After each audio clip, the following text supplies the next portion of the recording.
ऐसा नहीं है कि सिर्फ आपने एडमिशन करा लिया तो आप निकाल लोगे, नहीं, एफर्ट्स आपको लगाने पड़ेंगे। अगर टीचर 1 घंटे पढ़ा रहा है तो एटलीस्ट आपको सब्जेक्ट पे 3 घंटे देने पड़ेंगे। जो ये मेंटेलिटी है ना मैम कि just clearing the cut off, इससे कुछ नहीं होने वाला मैम। इस बार जो रैंक 709 है उसके नंबर है 730, तो उससे कोई फर्क नहीं पड़ रहा है कि अब सिर्फ कट ऑफ क्लियर कर रहे हो या तो आप एसएसबी में बहुत अच्छा परफॉर्म करोगे, आपके 500 नंबर आ जाए। बहुत सिंपल सी लाइन है सर की trust the process, involve into the process and the same I have done. कि भाई पहले टीचर्स पे ट्रस्ट करना चालू करो कि हाँ भाई जो पढ़ा रहे हैं सही पढ़ा रहे हैं एंड सही दिशा में ले जा रहे हैं, देन ही आपका कुछ हो पाएगा। तो when we talk about the written examination, उसका 5 इयर्स के एनालिसिस है, फाइन इनफ। अगर आप खुद कर पाते हैं बहुत अच्छी बात है, नहीं तो आपके टीचर्स आपको उसमें हेल्प करते हैं। एट सेंचुरियन अगर आप रिटन के पर्सपेक्टिव से देखें तो आपको कितना लगता है कि कितना इंपॉर्टेंट रहा है सेंचुरियन का गाइडेंस इस पूरी जर्नी में, एंड जो टीचर्स का अप्रोच रहता है वो कैसा रहता है? कि अगर एक बच्चा कोर जिसको बिल्कुल नहीं idea, somebody from the village, somebody from even civil background, शहर मैं कहती हूँ जिसका फौज बैकग्राउंड ही नहीं है, जिसने कभी यूपीएससी एग्जाम के बारे में दूर दूर तक परिवार ने नहीं सुना है, उसको कंपटीशन में बैठना है, तो ये गाइडेंस कितना कामयाबी दिला सकता है उसको? At the time of NDA 153 I was one of them कि कोई अंदाजा नहीं है, कोई एक्सपीरियंस नहीं है, क्या पेपर है क्या सिलेबस है कुछ नहीं पता है। I was one of them. मैं सेंचुरियन आई मैंने 10 अप्रैल को ज्वाइन किया था, 21 को हमारा पेपर था। मैं पेपर दे के आया, मैं मैथ्स में नंबर आ रहे थे 36, कुछ नहीं होते मैथ्स में नंबर। तो फिर क्या हुआ, हम तेजस बैच में थे, मदेसिया सर होता है एक बहुत एकदम, मदेसिया सर स्टार्ट करते हैं बहुत बेसिक से, हम logarithmic, inequalities, set theory, relation function, तो सीढ़ी टू सीढ़ी चढ़ाते जाते हैं। सर पहले एनसीईआरटी लेवल से चालू करते हैं, देन सर जाते हैं एनडीए के क्वेश्चंस पे, देन सर जाते हैं अपर लेवल क्वेश्चंस पे, देन सर जाते हैं जेई लेवल क्वेश्चंस पे।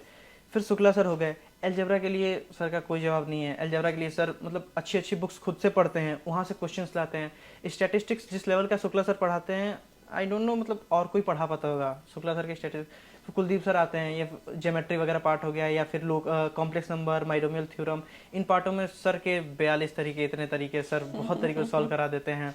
रही बात मैम कि ऐसा ना कि जब आपको बिल्कुल अंदाजा नहीं है तो पहली चीज़ वही होता है ना कि टीचर्स पे ट्रस्ट करना चालू करो कि जो वो कह रहे हैं सही कह रहे हैं, एटलीस्ट उनके पास एक्सपीरियंस है, उनकी चीज़ों को सुनो, फॉलो करो, कुछ दिन में खुद रिजल्ट दिखने लगते हैं। सर ने बोला था हाँ ठीक है पहले कॉन्सेप्ट्स को क्लियर करो। एक होता है ना कोर कॉन्सेप्ट, अगर कोई क्वेश्चन तुम देख रहे हो तो तुम्हें पता होना चाहिए क्वेश्चन का कोर कहाँ है। अगर आप कॉम्प्लेक्स नंबर का क्वेश्चन देख रहे हो तो आपको पता है कि उसका कोर लोकस में छुपा है या फिर आर्ग्यूमेंट में छुपा है।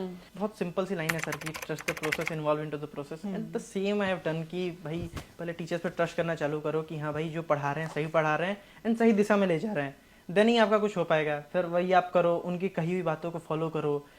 ऐसा नहीं है कि सिर्फ आपने एडमिशन करा लिया तो आप निकाल लोगे, नहीं, एफर्ट्स आपको लगाने पड़ेंगे। अगर टीचर 1 घंटे पढ़ा रहा है तो एटलीस्ट आपको सब्जेक्ट पे 3 घंटे देने पड़ेंगे। भाई जब तुम उस पेपर के लिए नए हो, निकालना है, तुम्हारे पास लिमिटेड अटेम्प्ट्स है, तुम्हारे पास लिमिटेड एज है, तो आपको जाहिर सी बात है कि बहुत ज़्यादा मेहनत करनी पड़ेगी। कंपटीशन कितना है, 4 लाख फॉर्म भर रहे हैं, 400 जा रहे हैं अकेडमी, तो जाहिर सी बात है बहुत ज़्यादा कंपटीशन है। तो उस हिसाब की मेहनत भी तो होनी चाहिए, उस हिसाब के एफर्ट्स भी होने चाहिए।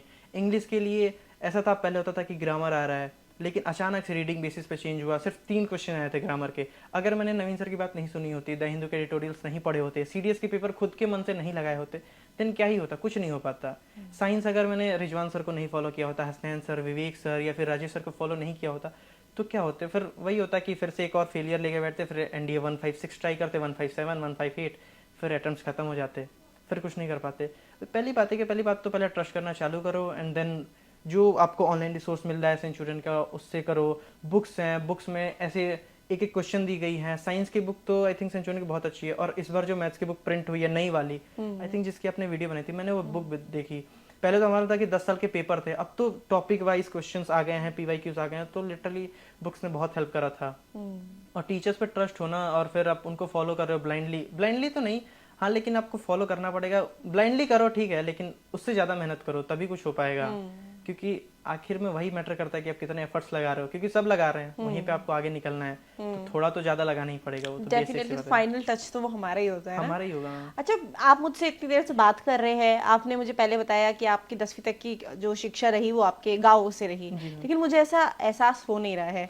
तो इतना जो आपके अंदर चेंज आया, that is very good, commendable and I appreciate that. तो यही थॉट शायद आपके जो गांव के दोस्त होंगे या गांव के रिलेटिव्स होंगे, आस पड़ोस के लोग होंगे, उन्हें भी नजर आता होगा। हाँ, उनको लगता है कि मतलब यहाँ पे सब हिंदी बोलते हैं लेकिन सब में भोजपुरी एक्सेंट है, तेरे में क्यों नहीं है।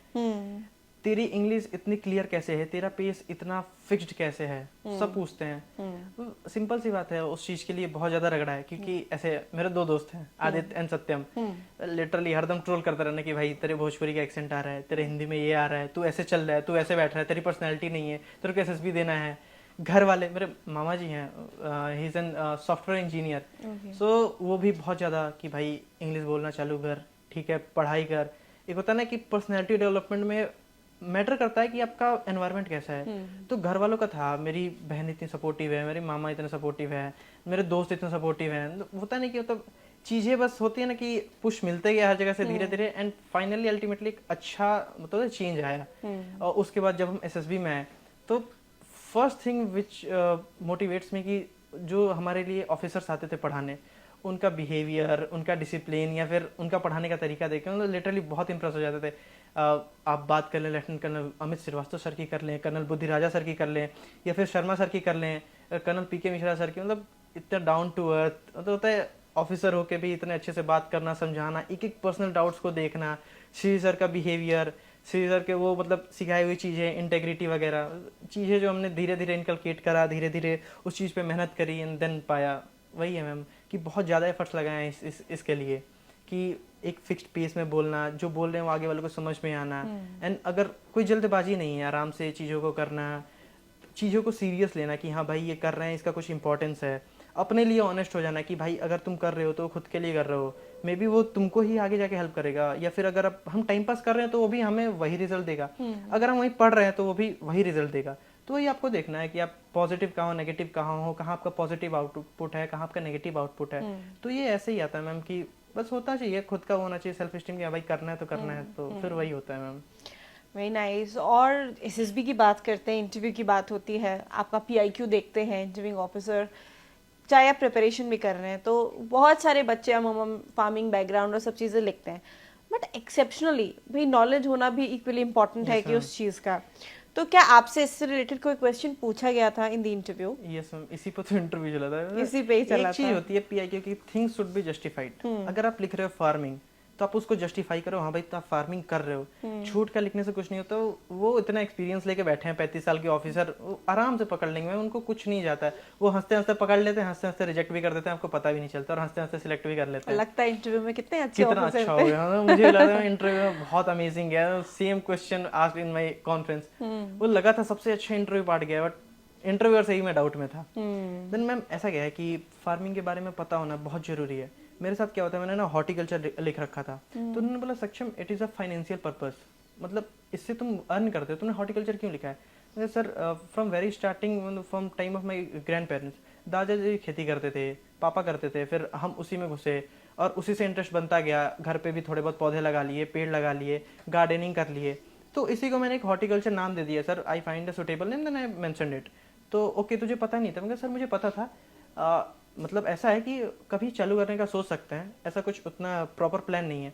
तो कह रहे हैं अच्छा यार। फिर उन्होंने इंग्लिश में बोला सक्षम explain the farming of wheat in Bhojpuri. Sir in Bhojpuri? Yes. Then मैंने चालू करा, मैंने बस 2 टर्म बोले होंगे खेती के कि सर पहले तो खेत जुताई होती है, तो किससे होती है? मैंने कहा सर पहले ताई से कटवाते हैं, फिर नौहरा से बराबर कराते हैं, फिर हम आर कोन करते हैं। मैंने जहां ये वर्ड बोला कि सर हम आर कोन करते हैं, तो कह रहे आर कोन क्या होता है? मैंने सर जो ट्रैक्टर से घूमता है तो कोने का जो पार्ट होता है रेक्टेंगल की वजह से बच जाता है, तो उसको हम कुदाल से कोड़ते हैं खुद से, ताकि वो भी पार्ट ऐसा मतलब प्लाउड फील्ड दिख सके। तो कह रहे हैं ओके डन। मैं समझ गया भाई तू सही में करता है, क्योंकि बच्चे यही मिस करते हैं। बच्चे फिर क्या करेंगे कि नौहरा करा दिए, फिर बच्चे बीज वो कर देते हैं, फिर एक बार यूरिया डाल देते हैं, फिर एक बार पानी जला देते हैं, फिर एक बार कटवा लेते हैं। ये तो सबका रटा हुआ है। बट ये टर्म मैंने सुन लिया भाई, आई एम सेटिस्फाइड कि हाँ तो खेती करता था। हाँ, फिर वहां पे वो सेटिस्फाइड हुए खेती करते थे, फिर वो जस्ट वहां से हट गए। एंड एज अगर विलेज वगैरह के हो तो आपके पास नहीं है रिसोर्सेज, आप उतने स्पोर्ट्स में आगे नहीं हो। मैंने लिख रखा था क्रिकेट, लिटरली मैं क्रिकेट उतना नहीं खेलता हूँ, but I have mentioned it कि कुछ तो देना स्पोर्ट्स में। देन उन्होंने एक सिंपल सा बोला कि भाई देख क्रिकेट तो मैं 1000 PIQ में 999 में देख रहा हूँ, तू कुछ अलग बता। मैम हम गांव के हैं, बी ग्रेटफुल टू इट कि तुम गांव के हो। ऑफिसर है वो बास्केटबॉल खेला होगा, भाई तुम गांव के हो, तुम कंचे खेले हो। साहब बोला सर ठंड में बैडमिंटन खेल लेते हैं दीदी के साथ, पतंग उड़ा लेते हैं, कभी कभी कंचे वगैरह खेल लेते हैं, गिल्ली डंडा खेल लेते हैं, या फिर वॉलीबॉल मिल गया तो बिना नेट के ही ऐसे ही हाथ पे मारवा लेते हैं, खेल लेते हैं। कह रहे कि हाँ तो तूने ये क्यों नहीं लिखा? उनका sir I am not done at in any professional level, school में भी नहीं खेला है तो इसलिए मैंने मेंशन नहीं किया। तो सर को मेरा पता नहीं वो जवाब बहुत अच्छा लगा था, वो बहुत खुश हुए थे कि ठीक है भाई, जो है इसके पास उसके लिए ग्रेटफुल है। मैम रिसोर्सेज के अकॉर्डिंग है, आपके पास जो मिल रहा है उसके लिए ग्रेटफुल रहो। भाई माँ बाप पढ़ा तो रहे हैं ना, एटलीस्ट एक फ़ोन दे रहे हैं पढ़ने के लिए, तो ठीक है, उतना बहुत काफ़ी है कि उससे आप बहुत कुछ कर सकते हो। नहीं है बास्केटबॉल, ठीक है, नहीं खेलने आता है, वॉलीबॉल नहीं खेलने आता है, भाई हमें जो आता है वो आपको नहीं आता, जो आपको आता है वो हमें नहीं आता, हम सीख लेंगे आगे जाके, सीखने के लिए तो हैं, बस उसी के लिए। मैम ये एक सोच थी जो मेरी, मतलब आई थिंक भैया को भी अच्छी लगती थी कि हाँ भाई ये अच्छी सोच है कि भाई जो है उसके लिए ग्रेटफुल है, तो बस वही है ma'am. Indeed a good answer. Followed by that, now coming to the parents. So आप एक भाई और एक बहन है घर पे? बड़ी बहन है मेरी। बड़ी बहन है और आप एक बेटे हैं, राइट? फौज का डिसीजन एक टफ डिसीजन होता है, because you know sending your only son or even only daughter to the फौज, तो you know it takes good heart इसको भेजने के लिए, and strong will and everything. Plus उसके अलावा जो कैंडिडेट इसके लिए जाना चाहता है, he really needs to be a brave heart, मुझे ये लगता है, क्योंकि he is now sacrificing everything for that sake, for his dream, for his nation, to wear that uniform. How was it when आपने अपने पेरेंट्स को बताया कि लाइक मुझे इधर ही जाना है? हाउ उनका रिएक्शन क्या था, और क्या आपको कन्विंस करना पड़ा किसी को, और अब finally that you gain the recommendation, because already आपने बोला कि now everybody sees you with that no गौरव और गर्व से देखते हैं, तो डेफिनेटली माहौल चेंज हो ही गया है। और दोस्त आपके कितना अब आपको अप्रोच कर रहे हैं लोग जो आपके स्कूल के हैं कि भैया हमें टिप्स दे दो, हमें बता दो कैसे तैयारी करी, तो इस समय कैसा लग रहा है that kind of feeling? Ma'am ये जो है डिसीजन फौज का, तो गांव में एक वो लहर होती है कि हाँ भाई फौज में जाना है, छोटे से अपना भी था कि हाँ भाई फौज में जाना है, but here comes a personality my mama ji कि ठीक है भाई जाना है, एनडीए पेपर होता है एक, जाना है, ज्वाइन कर एज एन ऑफिसर कर, ठीक है, ऑफिसर कैडर में जा। मे बी उनका भी सपना रहा है, he was not able to clear the written exam, but हाँ उन्होंने बहुत ज़्यादा मोटिवेट करा कि हाँ एनडीए। मेरे पापा को भी पता था कहीं ना कहीं इस एग्जाम के बारे में, इस पोस्ट के बारे में, तो शुरू से ऐसा नहीं है कि पेरेंट्स को मैंने बताया, नहीं, पेरेंट्स ने एक सोच डाली मेरे अंदर कि हाँ भाई फौज एज एन ऑफिसर, एक मतलब होता है देश के लिए जीना, गौरव, मतलब जॉब तो प्रोफेशन तो सब जगह है, ये एक इमोशन है, ये एक पैशन है कि जो आपको फॉलो करना है। तो ये डिसीजन तो वहीं से था मैम कि हाँ पापा मम्मी राजी थे, सपोर्टिव है, parents literally very supportive. And एक पर्सनालिटी है मेरी बहन सबसे ज़्यादा, sister, as a friend, as a sister, as a mother, as a father, सब रोल प्ले कर लेती है वो। आज भी मेरे मम्मी पापा हैं, दीदी नहीं है ये, क्योंकि घर देखना था, ऐसे दिवाली का काम वो चल रहा है, तो दीदी ने कहा ठीक है तुम लोग जाओ, मैं देख लूंगी। आज भी वो सेक्रीफाइस ही कर रही है कि नहीं आ पाई। मैंने फिर बोला ठीक है तुझे एनडीए के पीओपी में बुलाऊंगा मैं। तो ऐसा मैम ये डिसीजन उन्हीं का था कि हाँ ठीक है तुम जाओ ये, और फिर मुझे भी अच्छा लगा कि हाँ भाई तुम्हें जाना है कि नहीं, मुझे जाना ही था, ऑलिव इन चाहिए था, ये एक डिसीजन था। एंड रही बात मैम आफ्टर रिकमेंडेशन अप्रोचेस, तो पता नहीं उस दिन मेरे पे 250-300 कॉल आए थे, पता नहीं कितने मैसेजेस आए थे। एक मेरा दोस्त है नर्सरी का, लकी सिंह, मेरे घर के पास का भाई ने मेरे को फ़ोन करा, सक्षम याद हूँ, हाँ भाई याद हो, ये चीज़ें हैं मैम। और उसके बाद टिप्स वगैरह के लिए तो सेंचुरियन आई थिंक हॉस्टल के सारे बच्चे, जो नए बच्चे आ रखे हैं बैच, ये आईडी लेके या फिर नंबर लेके फ़ोन करना, भैया मैं इस यहाँ का हूँ मेरे को कर दो। आई थिंक मैंने प्लस चेस्ट नंबर वाली फ़ोटो डीपी लगा रखी है इंस्टा पे। देन रैंडम बंदों का अप्रोच कि भैया आप रिकमेंडेड हो, आप मेरे को गाइड कर दो, रिटर्न के लिए कैसे क्या करना है, एसएसबी के लिए कैसे क्या करना है, आपकी इतनी रैंक है, ये चीज़ें हैं।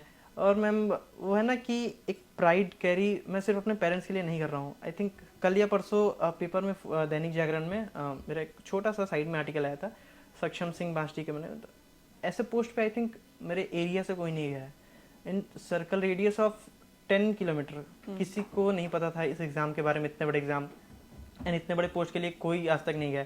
तो ये एक टाइप का गौरव है मेरे पापा के लिए कि he is doing his duty as a kisan and I will be doing my duty as a jawan. So there is a saying jai jawan जय किसान। मेरे पापा भी कल ही बोल रहे थे कि भाई मैं किसान हूँ, बेटा जवान है, इससे बड़ी प्राइड की बात क्या ही है देश के लिए, कि दोनों लोग देश के लिए समर्पित हैं।